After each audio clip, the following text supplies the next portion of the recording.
Hello everyone, welcome to my channel. जैसा कि आप देख रहे हो बोर्ड पे लिखा हुआ है, ये आज जो मैं क्लास लेके आई हूँ ये है पेपर 3 मेजर थ्योरी से रिलेटेड क्लास आपका। ओके, आज जो मैं डिस्कस करूंगी इन दोनों क्वेश्चन के आधार पे डिस्कस करना है मुझे। ऐसे तो मेजर थ्योरी आपका बहुत लेंदी और बहुत ही डिफिकल्ट पेपर है, ऐसा नहीं कि बहुत आसान है। आप बुक खोल के देखोगे ना, आपको कुछ भी एक बूंद भी समझ में नहीं आएगा अगर कोई समझाने वाला ना हो। ओके, तो देखो जरा ध्यान से, घबराना नहीं है, हमें उतना चीज को सीख लेना है जो कि आपके एग्जाम के लिए जरूरी है। इस मेजर थ्योरी में एक्चुअली वो जो हमें करना क्या है ना कि देखो, जैसे आप फिजिकल क्वांटिटीज को नापते हो केजी में, लीटर में, तो क्या यहाँ भी कुछ नापने वाला काम करना है क्या हमें? नहीं, यहाँ पे हमें कुछ नापना नहीं है, यहाँ पे बस चेक करना है कि कोई भी फंक्शन आपका मेजरेबल है कि नहीं। किसी भी फंक्शन को हम कब कहते हैं कि फंक्शन आपका मेजरेबल है, तो उसके लिए कंडीशन होता है कि फंक्शन आपका ना बाउंडेड भी होना चाहिए और कैसा होना चाहिए, कन्वर्जेंट भी होना चाहिए। बाउंडेड और कन्वर्जेंट अगर फंक्शन है तो हम कहते हैं कि फंक्शन आपका मेजरेबल है। ओके, अब जरा ध्यान से देखो, यहाँ पे एल इंटीग्रल आपको दिख रहा होगा, ये तो आपको भी फिलहाल पता नहीं, समझ भी नहीं आ रहा होगा ये है क्या। तो इसका मतलब होता है लीबेग इंटीग्रल। ओके, अब देखो पेपर 2 जो है ना, पेपर 2 और पेपर 3 हमारे ना बुक में, मतलब हमारे सिलेबस में ना थोड़ा अटपटा दे दिया है। दोनों ही चीजें ना एक साथ होना चाहिए था, बट जो रेमन इंटीग्रल है उसको पेपर 2 में डाल दिया है और जो लीबेग इंटीग्रल है उसको पेपर 3 में डाल दिया है। बट दोनों जो है ना, दोनों आपस में इंटरलिंक है। सबसे पहले रेमन इंटीग्रल आया था जो कि बाउंडेड फंक्शन के लिए था, उसके बाद हमारा जो लीबेग साहब थे वो आए थे और बोले थे देखो भाई, वो तो ठीक है तुम्हारी बात, बट मैं ना ऐसा आपको रूल बताऊंगा जिससे क्या होगा ना कि जो अनबाउंडेड फंक्शन होगा वो भी आपका मतलब इंटीग्रेट हो जाएगा। ओके, तो यहाँ पे किसी भी फंक्शन में अगर रेमन इंटीग्रल लग रहा होगा तब तो 100% एल इंटीग्रल भी लग जाएगा, नो डाउट। बट कुछ कुछ फंक्शन ऐसे भी हैं जहाँ पे रेमन नहीं लगने के बावजूद लीबेग इंटीग्रल लग जाता है। ठीक, तो बहुत डीप में नहीं जाएंगे और उतना ही पढ़ेंगे जितना कि आपके काम का है इस क्वेश्चन के लिए। तो फटाफट आ जाओ क्वेश्चन पे, कोशिश करेंगे दोनों क्वेश्चन करने का। अगर वीडियो ज्यादा लेंदी हो जाए तो मैं एक क्वेश्चन करूंगी और एक क्वेश्चन नेक्स्ट वीडियो में, देखते हैं क्या होता है। ओके, सबसे पहले मैं सेकंड क्वेश्चन करूंगी क्योंकि ये आपको समझना ज्यादा जरूरी है, उसके बाद आपको फर्स्ट क्वेश्चन समझ में आएगा। ओके, तो चलो आ जाओ। सेकेंड क्वेश्चन जो है वो कहता है कि वेरीफाई करो कि एक फंक्शन का सीक्वेंस। अब देखो मामला यहीं अटक गया आपको, तो फंक्शन का सीक्वेंस पहले बताना पड़ेगा मुझे, है ना। सीक्वेंस का मतलब होता है कि जैसे कि एफ एन एक्स है, मान लो एक्स की पावर एन। मैं कोई और क्वेश्चन लेके आपको बता रही हूँ, इस क्वेश्चन को मैं ना संभाल के रख रही हूँ आपके लिए, अभी थोड़ी देर में हम लोग करेंगे। ठीक, मान लो कि एफ एन एक्स है एक्स की पावर एन, तो f1 निकालोगे f1x तो क्या आएगा x की पावर 1 यानी x, और f2x क्या आएगा x की पावर 2। इसी तरह आगे बढ़ते जाओगे तो लास्ट है आपका x की पावर n। यानी आप देख रहे हो कि सारे फंक्शन को आपस में मतलब कौन है जो डिफरेंट बना रहा है, ये n that is natural number. यहाँ क्वेश्चन में भी गिवन रहेगा आपका, आंख बंद करके आपको n मतलब नेचुरल नंबर ही समझना है। अगर एग्जाम में मिस प्रिंटिंग भी आ जाए, नहीं बताए तो भी समझना है ये क्या है, नेचुरल नंबर। ओके, अब देखो जरा ध्यान से, यहाँ पे इसी को हम क्या कहते हैं, sequence of function. That means इस एफ एन एक्स को आप फंक्शन ना बोल के क्या कहोगे, सीक्वेंस ऑफ फंक्शन। ठीक है, अब जरा ध्यान से देखो, किसी भी फंक्शन को बाउंडेड कन्वर्जेंट होने के लिए दोनों ही चीज होना चाहिए, फंक्शन को बाउंडेड भी होना चाहिए और क्या होना चाहिए, कन्वर्जेंट भी होना चाहिए। ठीक है, अब देखो बाउंडेड का मतलब क्या होता है कि फंक्शन की कुछ ना कुछ इनफिमम वैल्यू यानी कि लोअर मतलब वैल्यू होना चाहिए, मिनिमा होना चाहिए, और कुछ ना कुछ मैक्सिमम वैल्यू यानी कि मतलब सुप्रीमम होना चाहिए फंक्शन के पास। ऊपर और नीचे दोनों तरफ से फंक्शन बाउंडेड होगा गिवन डोमेन में, तभी हम कहेंगे आपका फंक्शन कैसा है, बाउंडेड है। ये चीज तो आपको समझ में आता है, ये मैंने पिछले क्लास में भी आपको समझाया था कि बाउंडेड फंक्शन क्या होता है। दूसरा है convergent, that is new for you. ये आपको अभी नहीं पता है कि कन्वर्जेंट का मतलब क्या होता है, तो मैं आपको समझाती हूँ, आ जाओ यहाँ पे। अब देखो, कोई भी फंक्शन के सीक्वेंस को, कोई भी फंक्शन के सीक्वेंस को जब हम निकालते हैं और n टेंस लिमिट निकालते हैं और इसकी वैल्यू फाइनाइट आ जाती है तो हम कहते हैं कि फंक्शन कैसा है, कन्वर्जेंट है। ओके, कन्वर्जेंट भी दो तरीके से होता है, कोई भी फंक्शन दो तरीके से कन्वर्जेंट होता है, एक पॉइंट वाइज होता है और एक होता है यूनिफॉर्मली। पॉइंट वाइज कहने का मतलब जिसकी वैल्यू x पे डिपेंड करती है, x के हर वैल्यू पे उसकी वैल्यू कुछ चेंज हो जाए। जैसे कि आप ध्यान से देखो, यहाँ पे मैंने एग्जाम्पल के तौर पे ये देखो, जितना कुछ मैं बता रही हूँ ना, इस क्वेश्चन से हट के आप ना बेसिक नोट लिख लो related to 9 question number 9B। ठीक है, ये बेसिक नोट में आप लिखते जाओ इसे, वरना भूल जाओगे आप। अब देखो जरा ध्यान से, हमने कहा आपको कि कोई भी फंक्शन, जैसे लेट सपोज मैंने ये फंक्शन ले लिया, ये ऐसे ले लिया वैल्यू, अब मुझे निकालना है limit n tends to infinity f(x). ठीक है, अगर मैं इसकी वैल्यू निकालूंगी तो इसकी वैल्यू यहाँ पे आ जाती हूँ, मैं इसे इरेज कर दूं, आपने लिख लिया ऐसे है ना, देख लो थोड़ा सा मैं इरेज कर देती हूँ।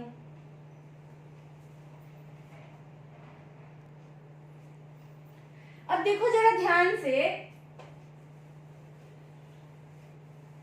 मुझे ना limit n tends to infinity, इस एग्जाम्पल को मैं समझा रही हूँ, n tends to infinity f(x) निकालना है जब x की वैल्यू अलग अलग हो। जैसे जब x की वैल्यू अगर आप 0 ले लेते हो ना, तो देखो जरा ध्यान से, ये क्या हो जाएगा, 0 की पावर इंफिनिटी, 0 की पावर इंफिनिटी यानी कि क्या हो जाएगा आंसर 0।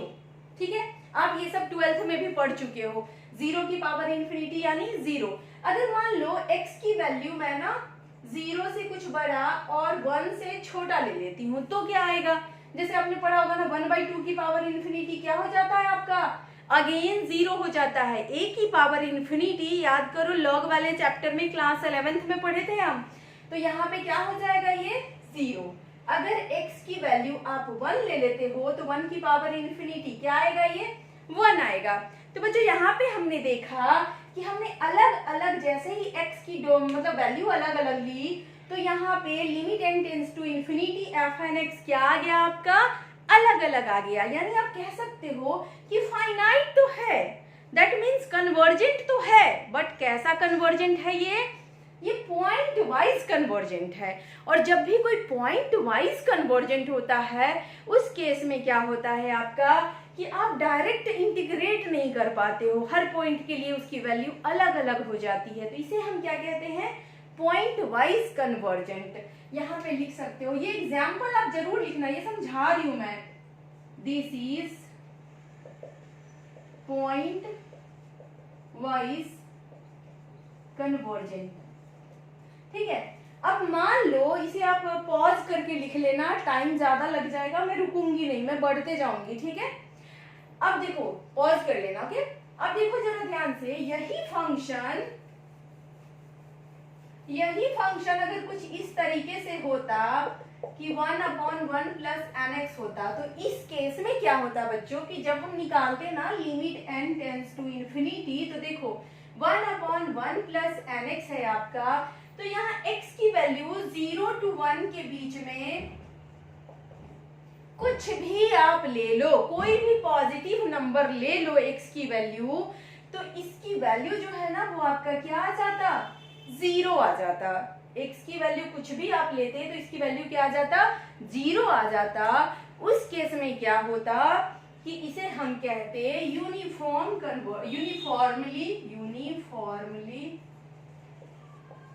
Convergent function. अगर कोई क्वेश्चन एग्जाम में बोल दे आपको कि डिफाइन कन्वर्जेंट थ्योरम, या सॉरी बोल दे कि define condition for a function to be convergent, तो आप इस तरह एग्जाम्पल वगैरह लिख के अपने लैंग्वेज में इसे डिफाइन कर सकते हो। ठीक है, फटाफट इसे नोट कर लो। अब मैं आऊंगी इस क्वेश्चन पे एकदम फटाफट। ठीक है, जल्दी से नोट करो।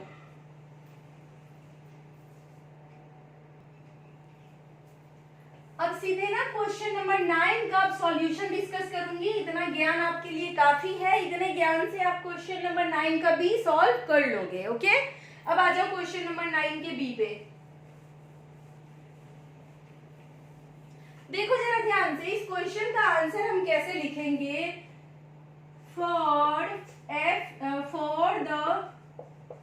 sequence of function f n x is equals to n x upon थोड़ा स्पीड में n square x square would be bounded convergent, it must be, sorry would be नहीं, to be लिखिए, मेरी इंग्लिश भी थोड़ी सी damage ही है. It must be what? Bounded as well as convergent. इसको कैसा होना चाहिए? बाउंडेड भी होना चाहिए, साथ ही साथ कन्वर्जेंट भी होना चाहिए. So first we will check whether it is bounded or not. सबसे पहले तो यही चेक करेंगे ना, बाउंडेड और नॉट. सबसे पहले हम क्या चेक करेंगे कि क्या ये बाउंडेड है भी या नहीं. दैट मीन्स कोई भी फंक्शन के बाउंडेड होने का मतलब क्या है कि फंक्शन का कुछ ना कुछ मिनिमम और कुछ ना कुछ मैक्सिमम वैल्यू होना चाहिए. मतलब कि एफ एन एक्स जो है वो आपका मतलब यहाँ देखो एफ एन एक्स जो है ये आपका किसी ना किसी से छोटा होना चाहिए. मान लो ए लिख दो, बी लिख दो. जरूरी है कि हम बुक की तरह लिखे? मेरा मन मैं कैसे भी लिख दूं, है ना, हम कैसे भी लिख सकते हैं इसे. तो चलो, तो क्या होना चाहिए? दैट मीन्स कि ये जो एफ एन एक्स है आपका, इसकी वैल्यू किसी ना किसी से छोटा और किसी ना किसी से बड़ा, इसी के बीच में घूमना चाहिए. यानी उसकी क्या होना चाहिए? ये एक इनफीमम पॉइंट होना चाहिए और एक सुप्रीमम पॉइंट होना चाहिए. ओके, यहाँ तक लिखो, जल्दी जल्दी आगे क्वेश्चन करते हैं. Okay,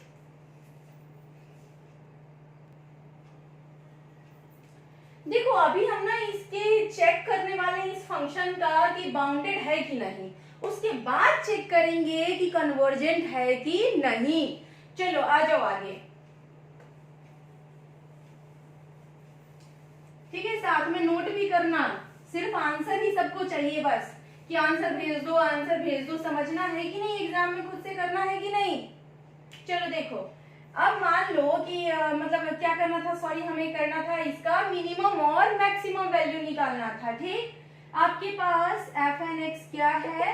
N x upon 1 plus n square x square. इसको मैं ऐसे लिख देती हूँ, एन एक्स का होल पावर स्क्वायर. ठीक है, कोई दिक्कत नहीं ना.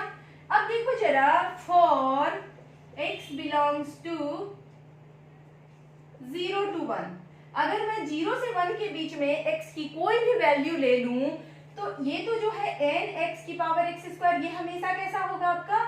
पॉजिटिव. चूंकि n x की पावर होल स्क्वायर कैसा नंबर है? ये पॉजिटिव. तो इसकी मिनिमम वैल्यू पूरे के पूरे n x, ये जो पूरा मतलब ऐसे ही लिख दे रही हूं मैं, इसकी जो मिनिमम वैल्यू है ना वो कितनी है? 0. यानी आपको ये समझ में आ गया कि ये फंक्शन नीचे से तो बाउंडेड है. फंक्शन की इनफीमम वैल्यू हमारा क्या है? 0 है. ठीक है, 0 यानी कि क्या है? ये infimum of f n x. Infimum पता चल गया. फंक्शन की कैसी वैल्यू निकालनी है मुझे? Maximum value. अब किसी भी चीज का जब मैक्सिमम वैल्यू हमें पता करना होता है तो हम क्या कर सकते हैं? dy by dx आप निकालते थे, याद है कि फर्स्ट डिराइवेटिव को 0 के इक्वल कर दो और वहां से वो पॉइंट निकाल लो जो पॉइंट क्या हो? क्रिटिकल हो, और उस पॉइंट पे फंक्शन की वैल्यू निकाल लो. सिंपल. तो सबसे पहले हम क्या करेंगे? टू फाइंड मैक्सिमम या फिर supremum of f n x, क्या करेंगे? एफ डैश एन एक्स निकालेंगे, मस्ट बी 0.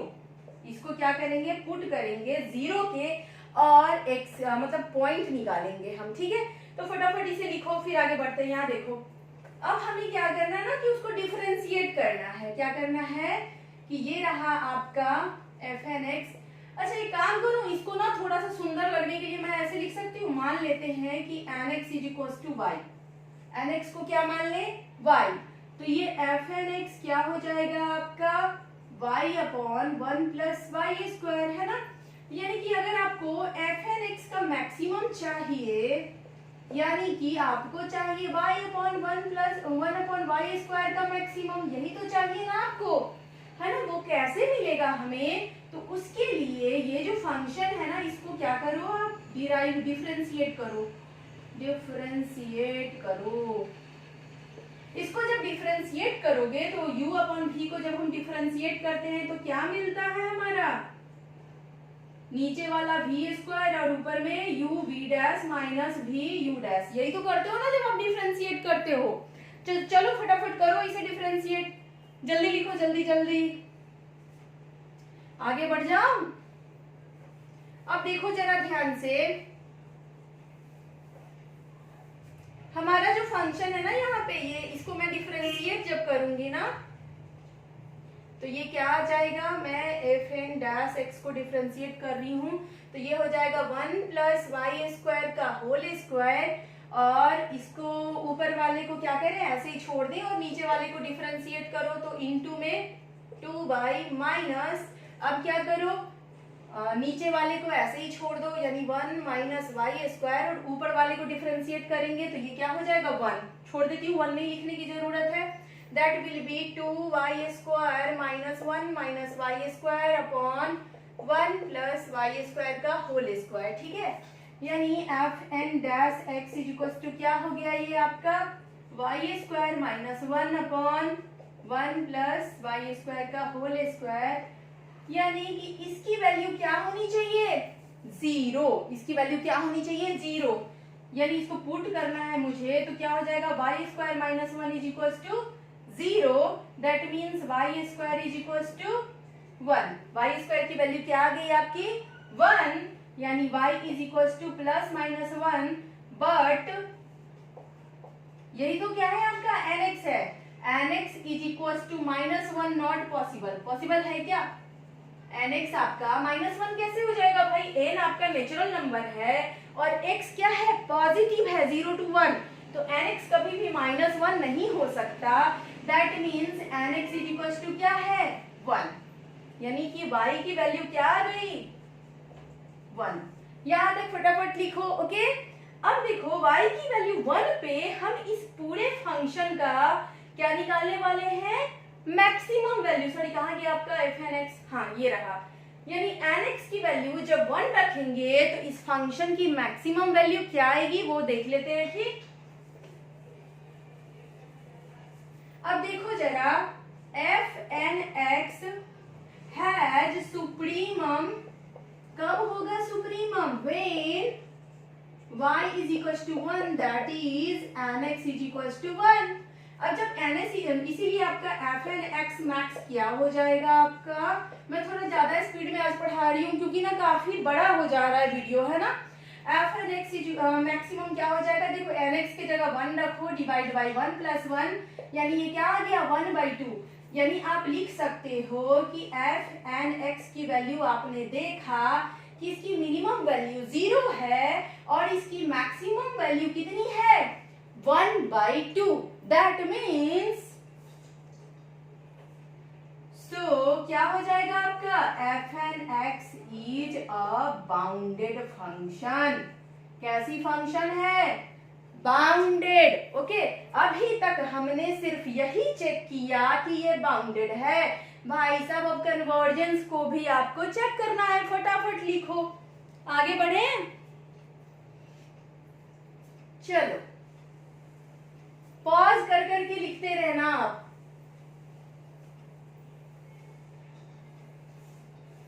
अब देखो जरा ध्यान से, now we have to check f n x is convergent और नॉट। तो इसके लिए मैंने क्या कहा कि limit n tends to infinity nx upon 1 plus nx का होल स्क्वायर, ये फाइंड आउट करो।